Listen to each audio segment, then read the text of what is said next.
जय हिंद दोस्तों, इस चैनल पर आप सभी का स्वागत है। इस वीडियो में हम लोग इंग्लिश की प्रिपरेशन कैसे करें उसके बारे में विस्तार से जानेंगे।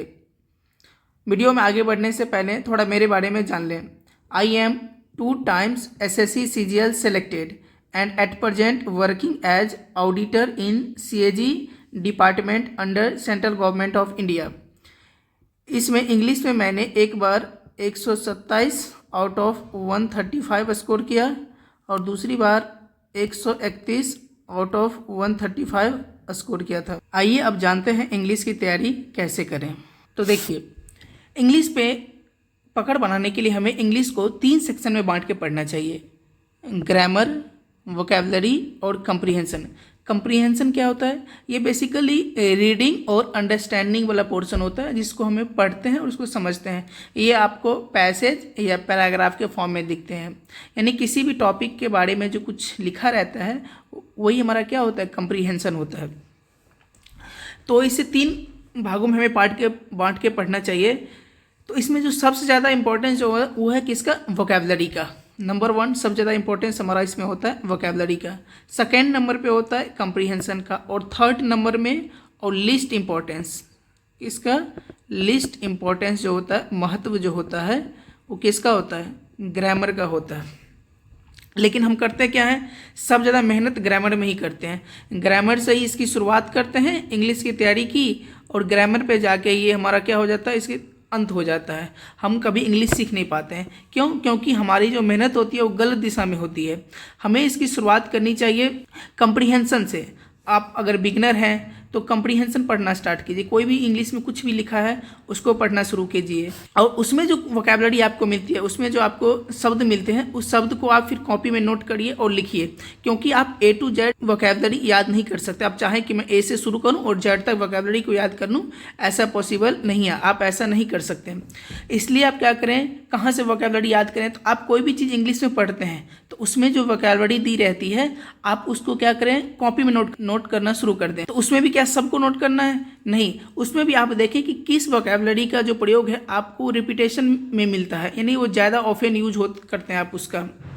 तो उसको आप क्या करें? कॉपी में नोट करते जाएं और धीरे धीरे देखेंगे कि आपकी वोकैबुलरी जो पावर है वो स्ट्रांग हो गई है।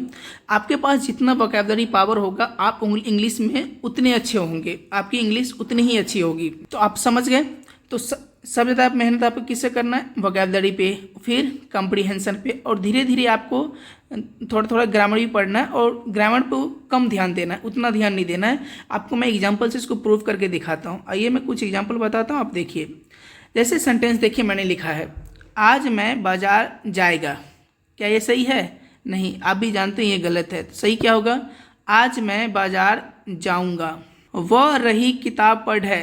क्या सही है? नहीं, आप जानते हैं ये गलत है। सही है, वह किताब पढ़ रही है। गाय है दूध देती। आप भी जानते हैं ये गलत है। सही क्या है? गाय दूध देती है। हमारा महान देश है। क्या ये सही है? नहीं, आप भी जानते हैं ये गलत है। सही क्या है? हमारा देश महान है। तो बताइए, क्या आपने आज तक हिंदी विषय के लिए इसका रूल पढ़ा है कि कौन सा शब्द पहले कौन सा शब्द बाद में कैसे होना चाहिए? आपने, मुझे उम्मीद है कि आपने इसके लिए कोई नियम नहीं पढ़ा होगा। तो फिर आप सही कैसे कर पा रहे हैं? क्योंकि आपकी जो कंप्रीहेंशन पावर है हिंदी की वो क्या है? स्ट्रॉन्ग है। आपने हिंदी को खूब पढ़ा है, खूब लिखा है। तो पढ़ते पढ़ते हिंदी, उसकी जो वाक्य की स्ट्रक्चर होती है, फ्रेमिंग, वो आपके दिमाग में सेट हो गई है। इसलिए आप उस हिंदी को क्या सही कर पा रहे हैं। इसलिए मैं फोकस कर रहा हूँ कि आप कंप्रीहेंशन पे ज़्यादा फोकस करें और वोकैबुलरी पे। जितना आप इंग्लिश को पढ़ेंगे उतनी सेंटेंस की स्ट्रक्चर, फ्रेमिंग आपके दिमाग में सेट होगी। अगर आपका ग्रामर कमज़ोर भी रहेगा तो फिर भी आप सेंटेंस को या एग्ज़ाम में क्वेश्चन को सही कर पाएंगे।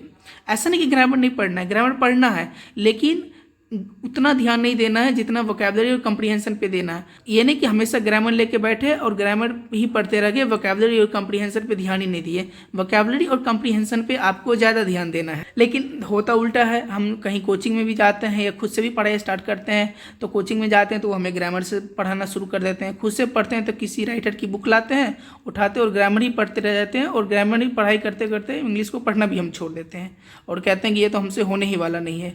क्यों नहीं होगा? क्योंकि हमारा तरीका ही गलत होता है। तो आइए इन तीनों सेक्शन से एग्जाम में किस किस प्रकार के क्वेश्चन पूछे जाते हैं। ग्रामर में आपको फिलर्स के रूप में पूछा जा सकता है। मान लीजिए कोई सेंटेंस दे दिया, किसी सेंटेंस में खाली स्थान देके 4 ऑप्शन देके पूछेंगे बताइए इस खाली स्थान में क्या होना चाहिए। एग्जाम में कॉमन एरर्स के रूप में क्वेश्चन पूछे जाते हैं, मतलब कोई सेंटेंस दे देते हैं, उसको क्या करते हैं कुछ पार्ट में सेंटेंस को तोड़ देते हैं, बताते हैं, फिर पूछते हैं किस हिस्से में जो है सेंटेंस में गलती है, इसमें से किस भाग में गलती है वो बताइए।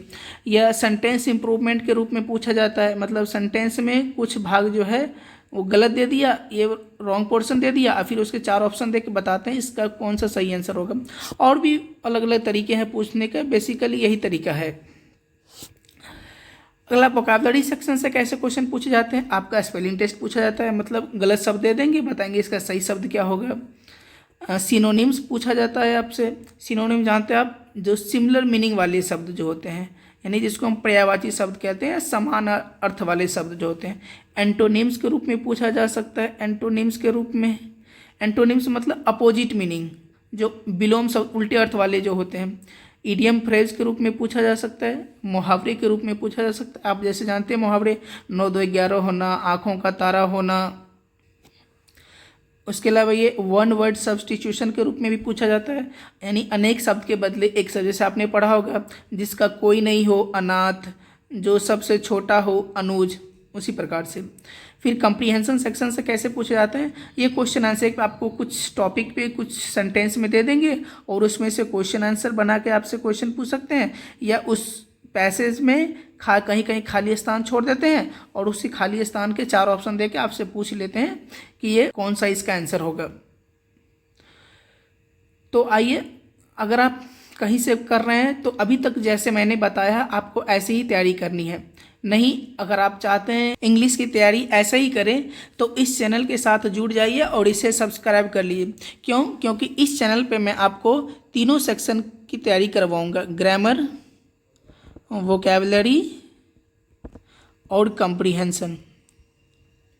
ठीक, तो इस पे हम क्या करेंगे, डेली हमारी 2 या 3 वीडियो आएंगी, एक ग्रामर के लिए, दूसरा वोकैबुलरी और कंप्रीहेंशन को कंबाइन करके, मतलब हम कोई एक कंप्रीहेंशन चूज करेंगे और उसमें जो कुछ इंपॉर्टेंट वोकैबुलरी रहेंगे उसको हम एक ही वीडियो में डिस्कस कर लेंगे। और एक वीडियो हमारी किसके लिए आएगी, ग्रामर के लिए आएगी।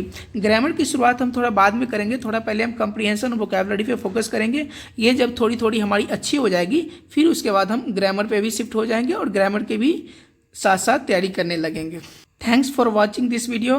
Please like, share and subscribe this channel. If you find any fault in tonal quality, please ignore it because this is my very first video on YouTube.